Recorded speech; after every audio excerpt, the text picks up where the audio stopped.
What up, everyone? This is Mr. Lord Dr. Professor Dark Joker here with another edition of Traditional Fans with Opinions, where I'll give my reviews for whoever I watched, read, or played today. And who are traditional fans with opinions? That is myself, and that is you, the viewers. With all that being said, on with the reviews. One Piece episode 1149. So in this one, Vegapunk's message is still going on. So Vegapunk explains that during the Void Century, um, the sea levels rose 200 meters, which sunk a bunch of continents and created the landscape of the world we know now, which is a bunch of islands that are hard to navigate. And you see the reactions of different people. So the five elders want to shut down the broadcast due to they know the truth. Emu, I'm pretty is hearing it. I'm assuming, and he's like looking at a picture. It's believed to be Lily. So as far as what happens, because you have like some dialogue from random people saying, what?" Because Valent says that so what likely caused the flooding was a man-made thing. Believes it was the ancient weapons, which we know to be Pluton, the ship that's buried underneath Wano, Poseidon, which is aka Mermaid Princess, which is Shirahoshi, and Uranus, which is missing. Like we don't know where Uranus is. Yeah, so I mean, but it likely what, but Vegapunk believes that it was used to destroy Lucia, and everyone's like, "Wait, Lucia's gone?" And like, yeah, so basically, and like everyone was like, And so some people are trying to figure out what 200 meters looks like.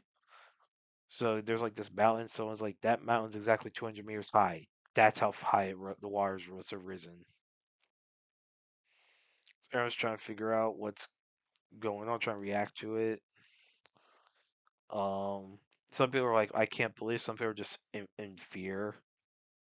Vegapunk says that he created the Mother Flame to help provide as an energy source for people, but part of it was stolen, and it was used to destroy Lucia, which he believes it must have been used to activate an ancient weapon. He apologized to the world for that. Because he says he doesn't know why Joy Boy wanted the ancient weapons to be passed down. He doesn't know what purpose. He doesn't know who's evil, who's good. This is the war involving ancient weapons. He believes this. The fact that that the wars are going to rise again more. It looks like he says that basically it means that the war from the Void Center is not over. People are like, how could someone from the Void, how could this war that no one knows about still be going on? Everyone from that time period is dead. And while there's that, you see Emu walking towards a picture of Lily, at least we assume it's Lily, and looking at it for whatever reason. Like, it, which leads to these theories about, you know, Emu, like, being into Lily, like, for whatever like for who you know, so we don't know. I mean, that's just a theory. Some of it is a meme because you have there's the famous meme of Emu walking on Lily screwing Joy Boy. That's just a meme. I don't think that's not an actual panel. And then yeah, so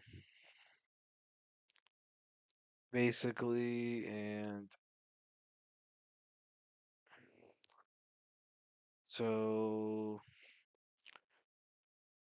yeah, so then what will and so it leads interest. So you see all the fights going on. So Nostro tries to kill Bonnie. Frankie saves her, and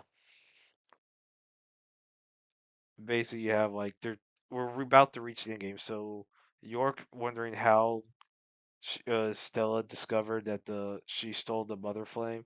Since Stella's shock, like the main Megapunk, the shock at York being the traitor was genuine. So she realizes where the transponder snail's at, and she relays the info to the five elders that the transponder snail is in the Iron Giant Emmet. And the Iron Giant is and Emmet is fighting like all these Navy soldiers. So you see all that going on. So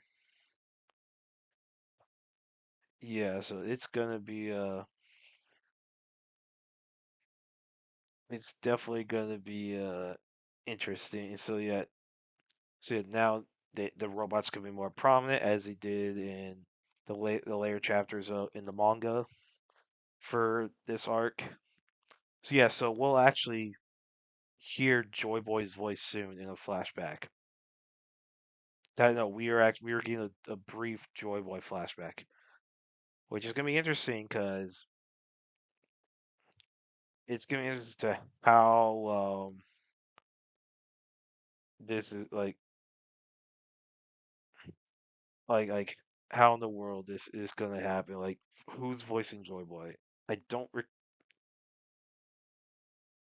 I don't think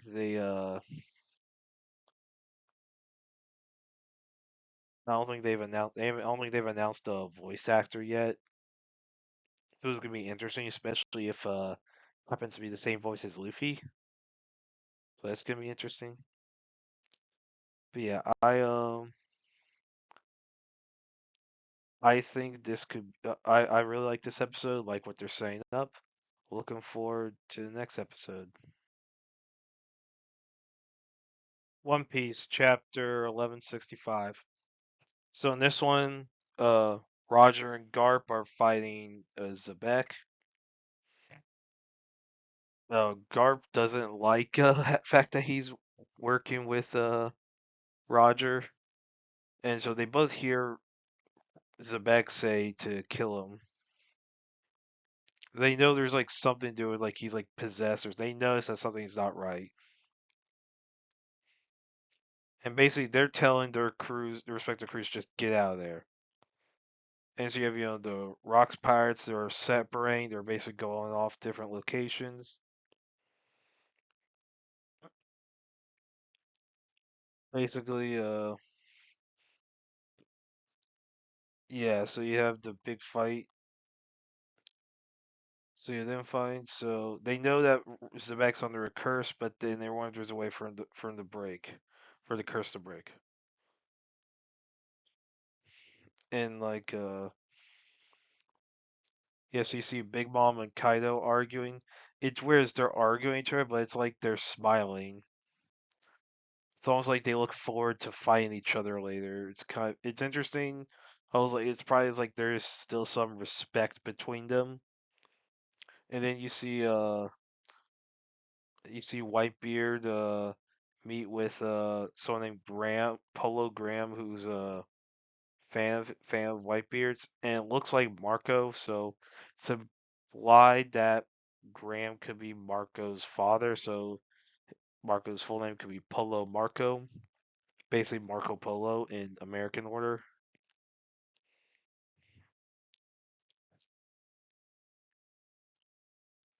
And Dragon is on his ship, on the Navy ship. He's pointing a gun at like one of the other Navy officers, saying, he basically he's like, do you know what was going on here? Everyone, all the soldiers are shocked, and then he basically forces the Navy to ship to let those citizens of God Valley escape, and that if anyone is against it, he'll kill any soldier that's against it.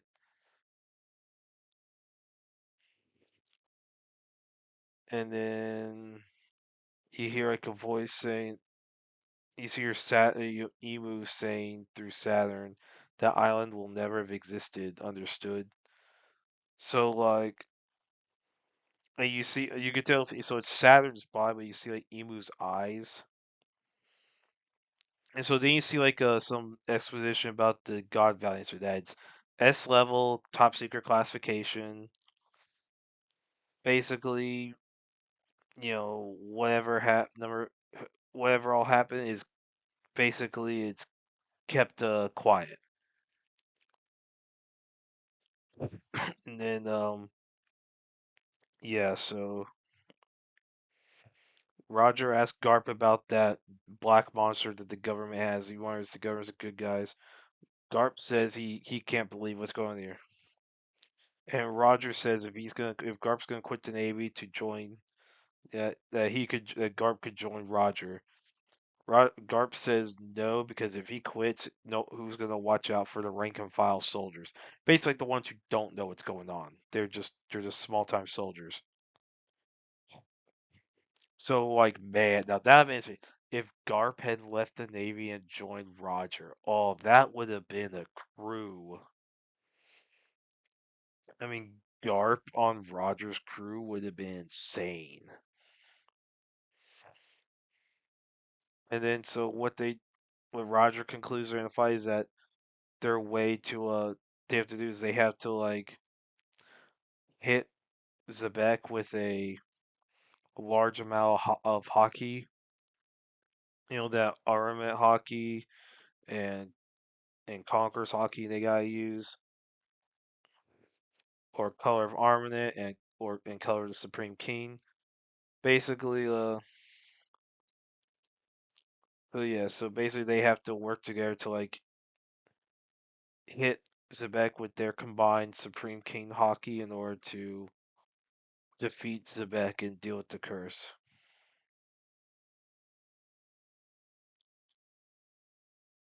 Then they do an attack, but so they like they know that if they screw it up, they're dead. But they but they're still gonna be severely injured even if they hit him. So they do an attack. And you see like some expert says the government tried to cover everything that happened, but that the downfall of Zebek and the Rocks Pirates basically it had a big effect on the world. So you see like the curse somewhat lifting, but he's like dying. So it's like basically Zebek's dead now. So yeah, that's so it looks like the God Valley incident's done. And which makes sense. We're in the hiatus. I expected that the God Valley incident would have a hiatus right after it ends. So that happens now. Like we'll probably finish up the Herald stuff in the next within the next set of three, or then set after that. I say within 6 chapters, the Herald flashback will be done. So yeah, I really like this chapter. Looking forward to the next one. Elusive Samurai chapter 226. So this chapter, Kojiro and Nagao like just kill all these Ashikaga soldiers. They don't find Takagi, so they don't kill him, but they just wreck all of them. They just kill them all. Basically, Kojiro's motivation was to do it as a way to impress Shina before proposing. And then, so once they return, they're covered in blood. He basically, Kojiro like, well, I ain't killed the Shogun, but I did become a legend. And he proposes to Shina. Shina says yes. And that's how the chapter ends. So everyone's like, basically is happy for Kojiro and Shina. So yeah, so don't, so you, obviously we're getting to a lot of the end game stuff and, setting up, so the last stages for this manga. So yeah, I really like this chapter. Like tell you, they're trying to close out some like plot points and all that. You know, we're getting close to the end with like the Hojos, the Ashikagas. We're getting close to that. So I really like this chapter. Looking forward to the next one. Kagurabachi Chapter 100. So in this one, you see Yura talking with the sword master, um Hakimura Soga. So basically, so Yura wanted to kill him, Soga, and basically no one knew exactly if Soga was insane when he caused the malediction Creole's people. 'Cause apparently insanity can increase a sorcerer's power. They don't know if he was insane or if he was just freaking evil or whatever his reason was. But when Yor talks to Soga, he realizes that he's actually sane. He came to he had based on his ideals, he chose to kill all those people. And then that shocks him. And then so Yura wants basically was like the malediction. Basically, he offers to work with Soga in order to bring about as they see his order in the world. So basically, he offers a way to like to for him to join him, and so he goes out and confronts. So then he see him fighting uh Soga, and that's how I guess so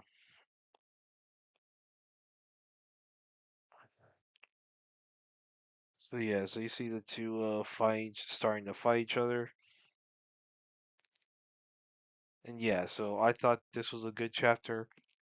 I liked how they're setting up the sword master, building him up, and dealing with whatever the malediction stuff is. So yeah, I really like this chapter. Looking forward to the next one. Ultimate Exorcist Kiyoshi Chapter 68. So in this one, um, basically Beelzebub shows off his power, and so everyone's ready to fight. But then it's revealed that Beelzebub and Shishido are actually friends,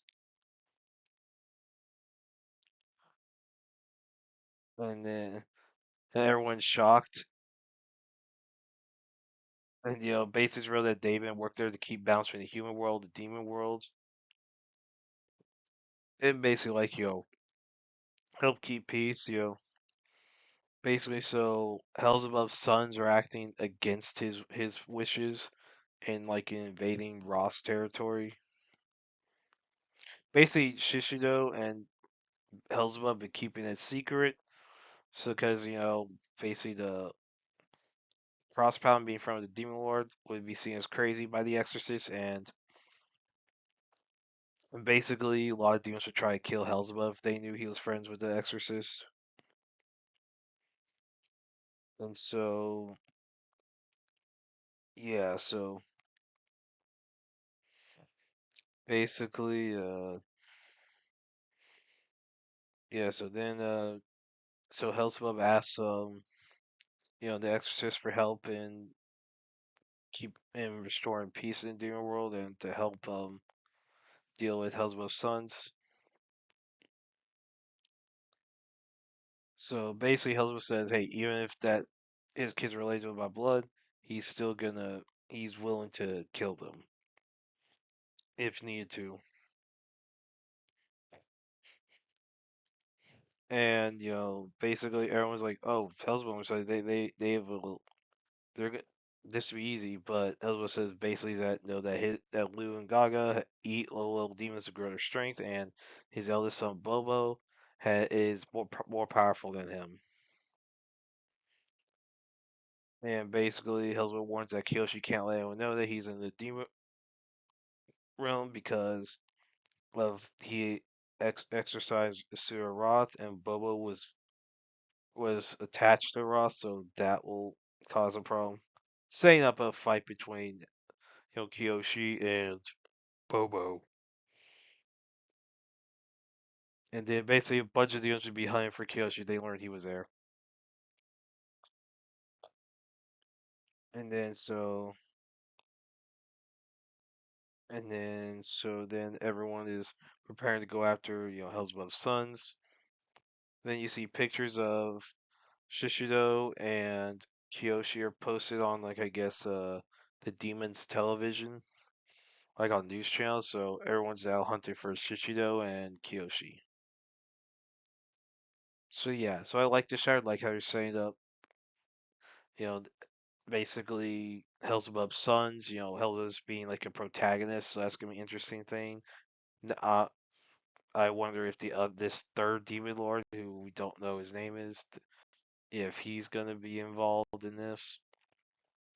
But yeah, I really like this chapter. Look forward to the next one.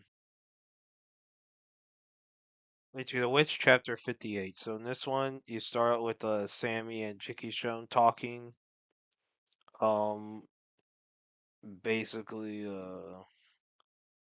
about Sammy needing to trust people more. And so then you see Sammy wake up and talk to Minerva about what she said about wanting Minerva to get rid of the baby. Minerva says that,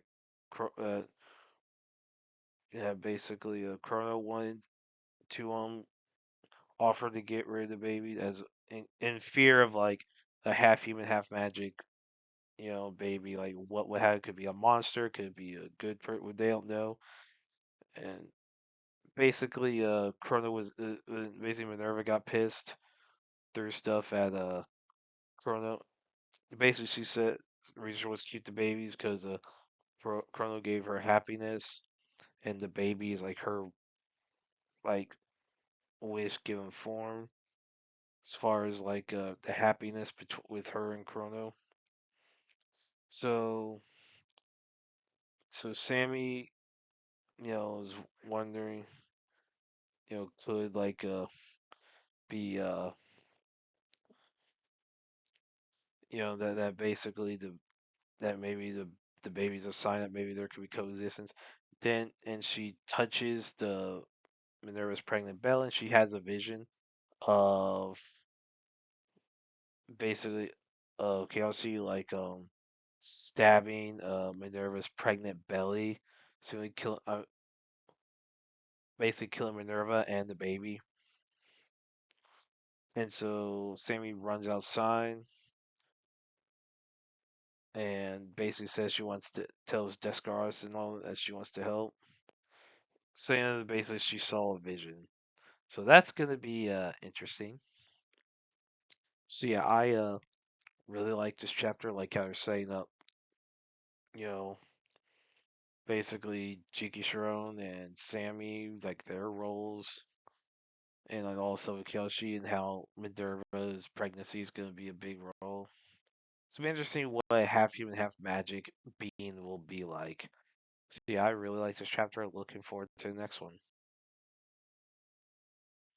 Odor of the Flame, chapter 26. So in this one, Odor goes through the ritual, starts trying to talk to Philgia. Meanwhile, one of the ice demons starts attacking. Everyone tries to fight her off, and it's revealed that the ice demon has the power of the water spirit of Rand the Pillager. So yeah, so that's gonna be interesting, especially with Odor being a fire spirit. So yeah, I like to show like how they're building the next big arc, next big battle. Hopefully, this means with the conversation with Odor and Philgia that we could get some lore drops, like with during the conversation of Philgia starting to get more of her memory. But yeah, I really like this chapter. Looking forward to the next one. Harukaze Mound, chapter 21.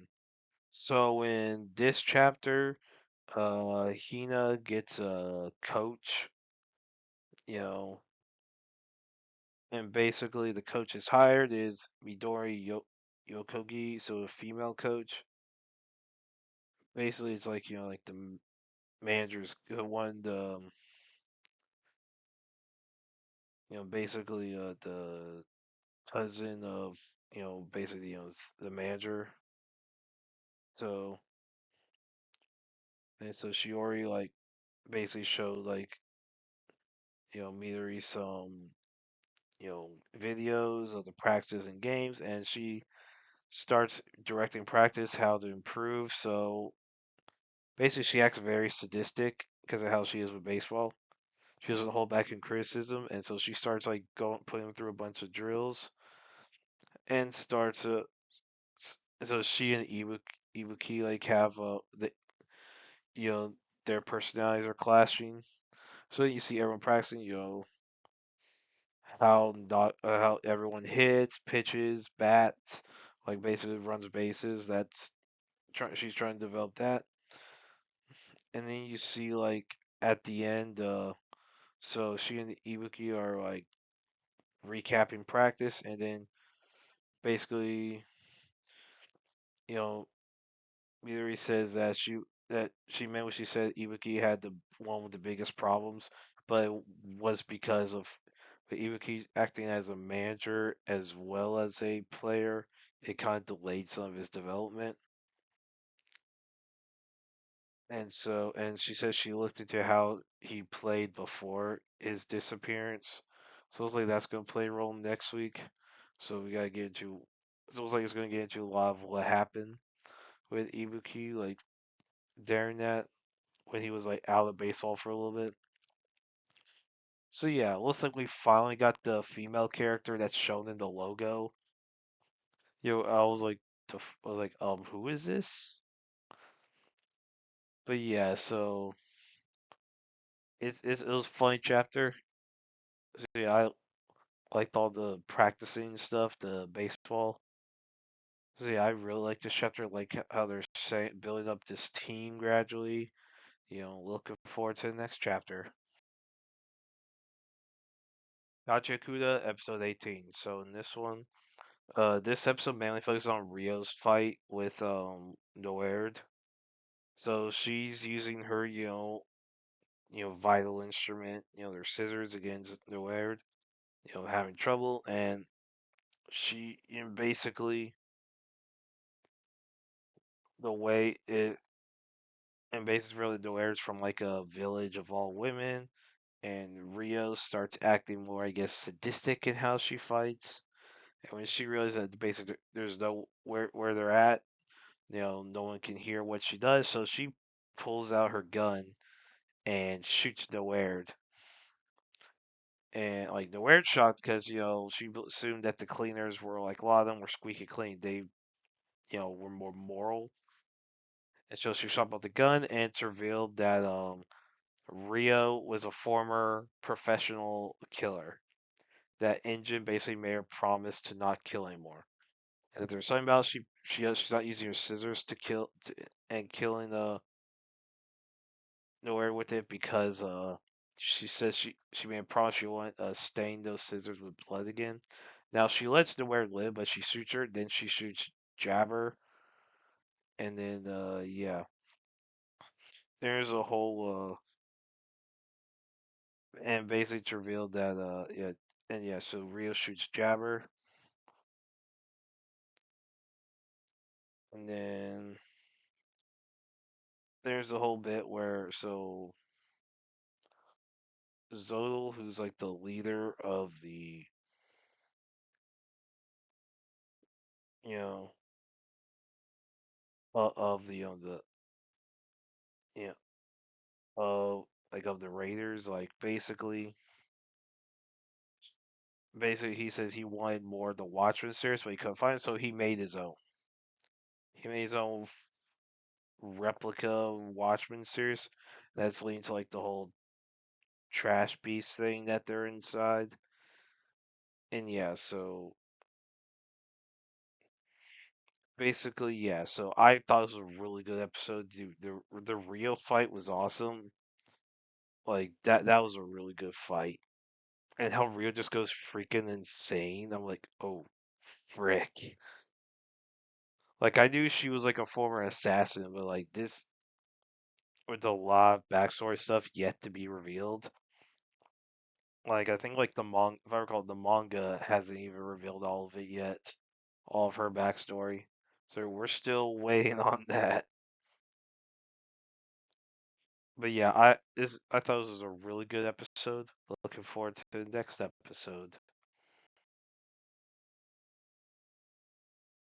Jujutsu Kaisen Modulo Chapter 10. So in this one, so the humans and the Sumerians are trying to you know, figure out what to do. Like basically they agree to try coexistence. And then there's a thing where the humans are now wanting to find Yuji Itadori. So it implies that Yuji's still alive somehow. I don't know how old he is or if he done something to slow his aging, but it's implied that Yuji's still alive and that basically the humans are going, Japan's government's going to try to find him.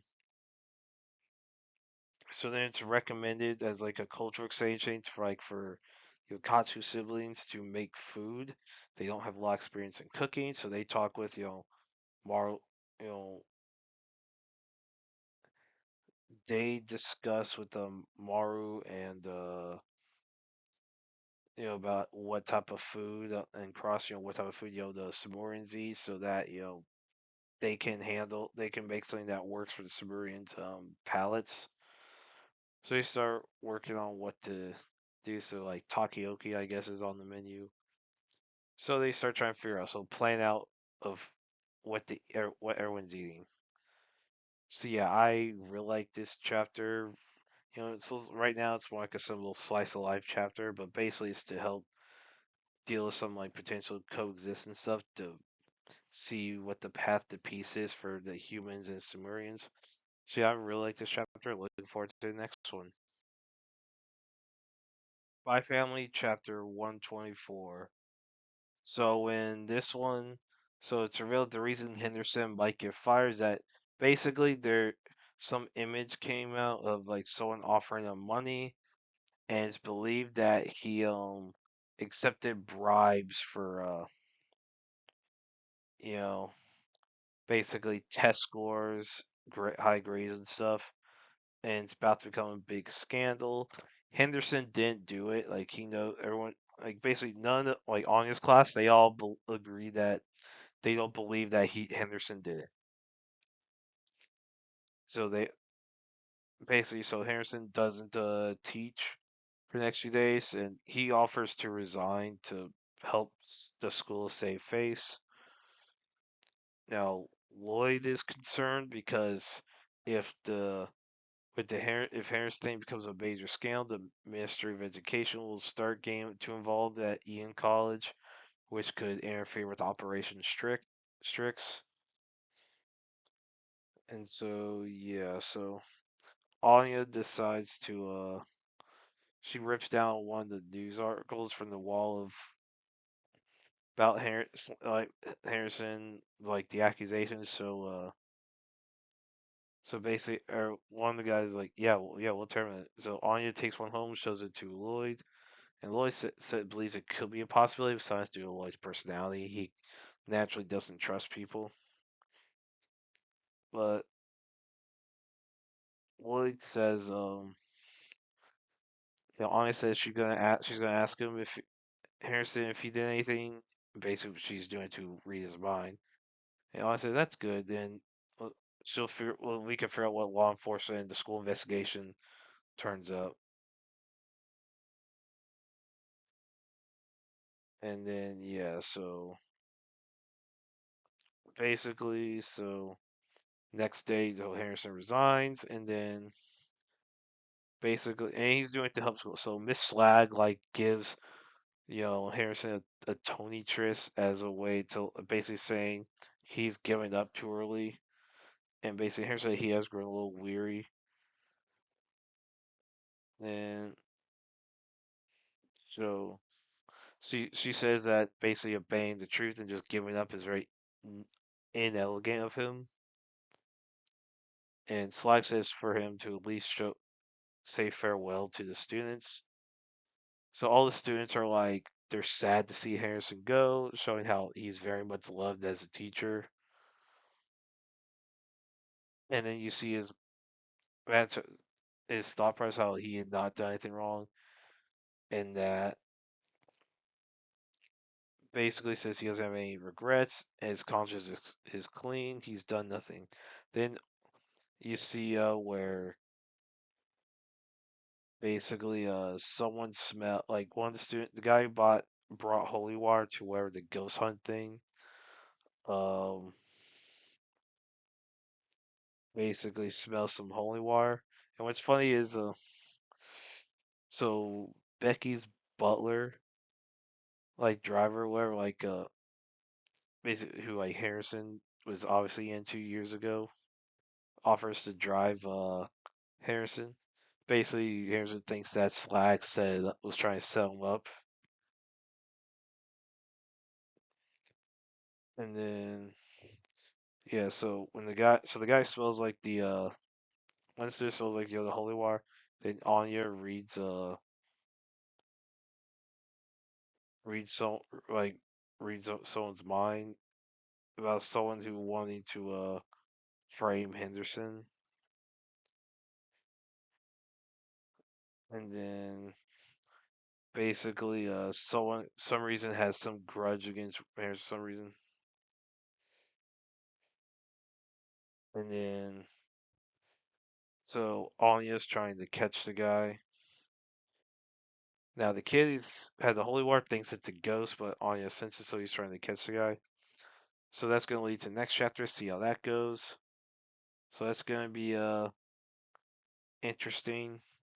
But yeah, I thought this was a good chapter. Obviously, it shows how much Henderson is loved by the students, and like basically, he is a genuinely good dude. One of the few, probably in this series.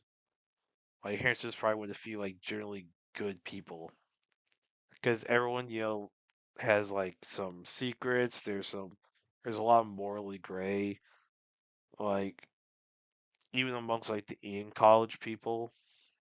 Because these are all highly connected people. Some are smug pricks, some are mischievous like Anya. And yeah, and Harrison's like one of the few like generally good people in Spy Family, so it shows how much he's loved by his students. So yeah, I really like this chapter and looking forward to the next one. Also Kane season 3, episode 8. So in this one, um so Dwight's distillery opens again. Now Dunmire gets out on bail, and Deacon completes the bomb he was making for Dwight and meets with Dunmire and tells Dunmire what Dwight's plan is. And then, yeah, so Deacon says he wants to kill Dwight. And then, so basically, so Deacon tries to betray Dwight, but is captured by Dwight, Bigfoot, and Mitch. It's tortured. And then, yeah, so Dwight wants Bevilacqua released. You get, and now Muso refuses that. And then, so Tyson Spence tried to sell some confiscated drugs in exchange for a cut for Bodie. And then, yeah, so once it's revealed when everyone learns about what Deacon's doing to help Dwight, so everyone realizes that Thresher's campaign event at the Grand Hotel is going to deal with a bomb threat. So they basically hide Deacon's body in a crypt in Montauk and call Dwight calls Muso, and basically everyone's able to evacuate the hotel before the explosion happens.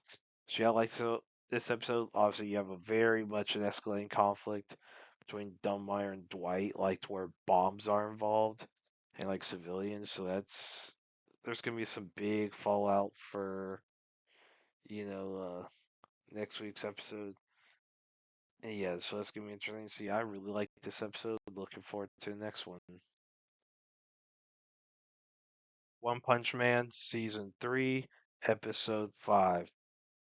So in this one, it's focused on Garo, like basically fighting all the people in the Monster Association's headquarters. Saves the kid he's hung out with a few times. Basically starts fighting, then he fights like this dragon level monster, and that's like really big. So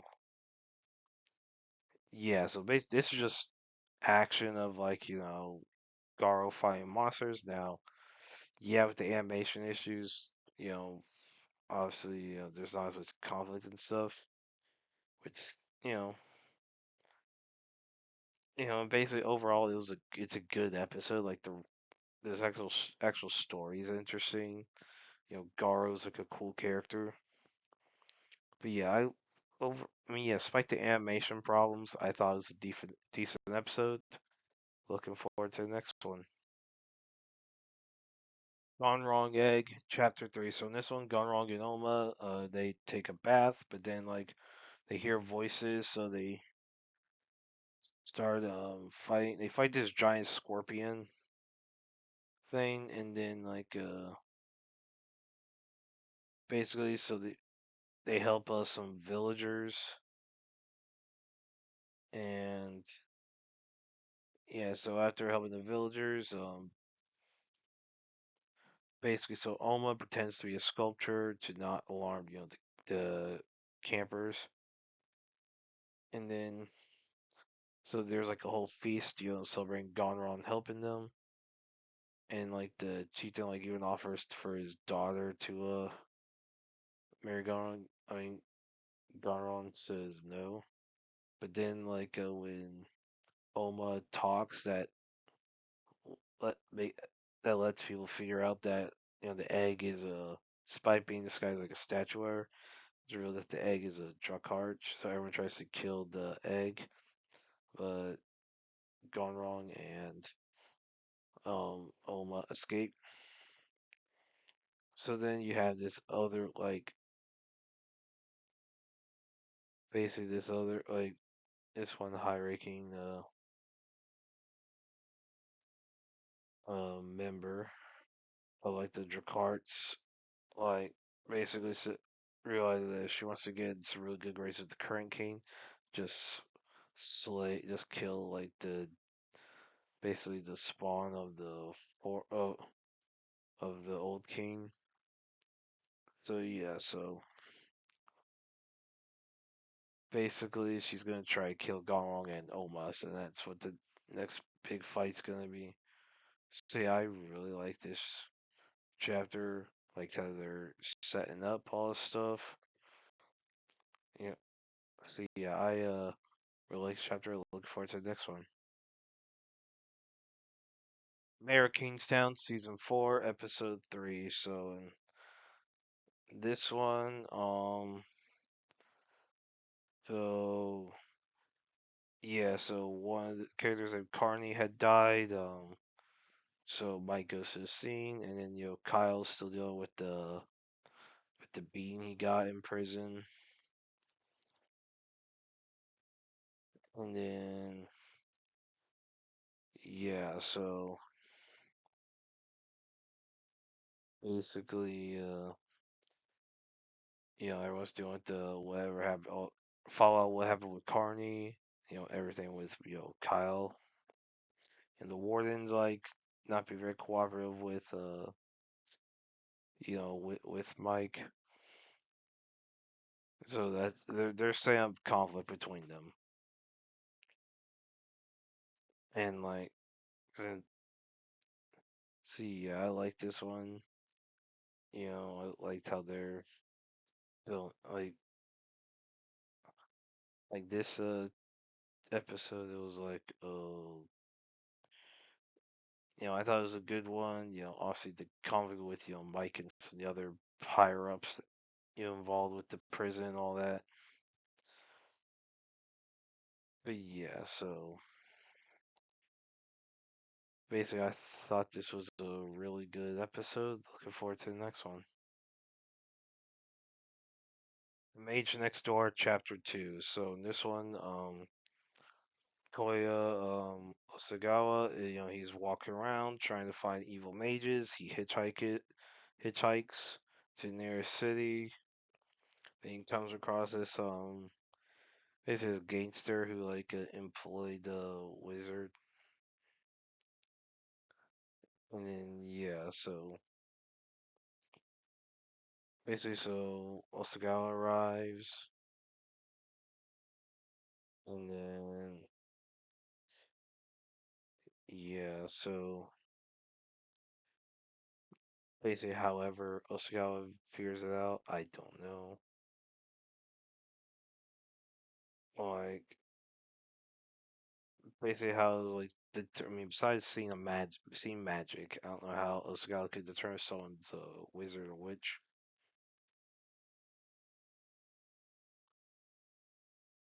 And yeah, so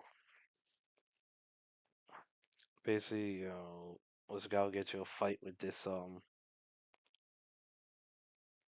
other demon, other like mage, or whatever. And so that's gonna be interesting. So you have all the stuff with the mage, so you see them start fighting, doing various spells on each other, and then yeah, so basically, so Osagawa defeats the thief, and then you know, then basically, yeah, so that's how like it is. So Osagawa wins, tells the guy to not cause any more problems for like the cops and all that. But yeah, I thought this was a good episode.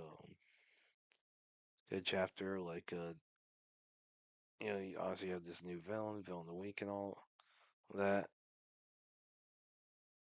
And basically, it's just Osagawa trying to find mages dealing with like this new world. Like, obviously he's from the human world, but like things are probably a lot different than when he was younger. So yeah, I thought this was a really good chapter. Looking forward to the next one. Predator Badlands. So this is a new Predator movie released under Disney. So we've had like two, yeah, Killer Killers and this. And yeah, so you have a predator named Deck who's like a runt. Basically, he wants to hunt the Kalisk, which is like some very major like predator on like basically animal on the planet Gina, the Death Planet. And he prepares to go, and basically his father, Deck's father, the Jor, arrives to like kill him, and like orders Deck's brother Quay to it, but Quay says no, and basically he's like a transport ship to get Deck to Gina, and Deck sees the Jor uh, kill Quay. So yeah, so when Deck gets to Gena, he deals with a lot of the environmental dangers. Ends up partnering with Thea, who's a Wayland Yutani synthetic. It's damaged. Basically, Thea has like a lot of emotions. There's a reason to do like manipulating people and all that. And then yeah, Zentuna come across this creature who's that's small, so like Thea calls it Bud. And so Bud barks, spits on Deck, claiming him as like part of his clan. And then you see Thea's sister Tessa get reacted. They start checking. So yeah, so basically, so uh, Nikki's able to do like so you have so Thea, who's like the android, gets her legs and helps, and Big Bud Deck is captured by Tessa. Thea helps Deck escape, who then like helps the Callus escape, and then so and basically once get the cow, so they free the cows, but the cows is killed. The one has how it's captured. So the predators have like some ice ball that you can easily freeze something. It freezes the cows with one bomb. Makes me question why no one has killed it yet. If it really only takes just one bomb to really do the job. I mean, come on. And yeah, then you have the predator's design is freaking bad. I don't know why they can't just keep those masks on. You know, But yeah, anyway, so Tessa kills you know, basically kills Deck's target, and Deck kills Tessa. So yeah, I thought this was a I didn't like this movie. I thought kind of sucked. It was kind of boring. So the Predators do have a code of honor. They do, but they but like but like they're still vicious killers. Like, even if there is a code of honor, they are still vicious killers. And the killers part is not displayed very well.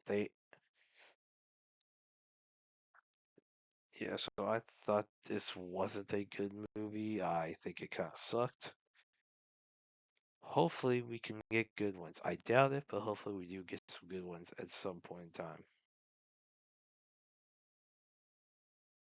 Death by Lightning. So this is a new miniseries on Netflix. Basically it's a biographical work about the assassination of U.S. President James A. Garfield and the activist that shot him, Charles J. Guteau. And so this goes to like their backstory. So you see the surprise nomination of Garfield as for presidential nominee. Garfield didn't want that job. Then when he became president, and you see like so basically Guteau like believed that he was instrumental in you know in in Garfield winning, and that he was owed some appointment where was it that so appointment where was it like foreign nations were basically he wanted an appointment and never got any job offers from Garfield and basically decided to kill him. Yeah, Kato is freaking weird. So yeah, I thought this was a really good, it's really good showing how you know how Kato was to people. So I thought performances were very good. You know, I thought this was great. Looking forward to if we get more historical mysteries like this, hopefully it's good. I would like another biographical one. Nuremberg. So this is a biopic about in the Nuremberg trials in the aftermath of World War II. So this puts a lot of focus on Douglas Kelly, who's the psychiatrist there. And this movie's played by Rami Malek. And like basically, so the purpose of of Kelly's appointment was for like to deal with basically like he was there to like be objective. He like there to be objective, judge objectively. Or a lot basically the purpose of the trials was I guess show a trial, so that if they unilaterally just execute them all, basically it wouldn't look right to some people. And so they're just gonna do a trial, like an international trial, and then deal with the executions.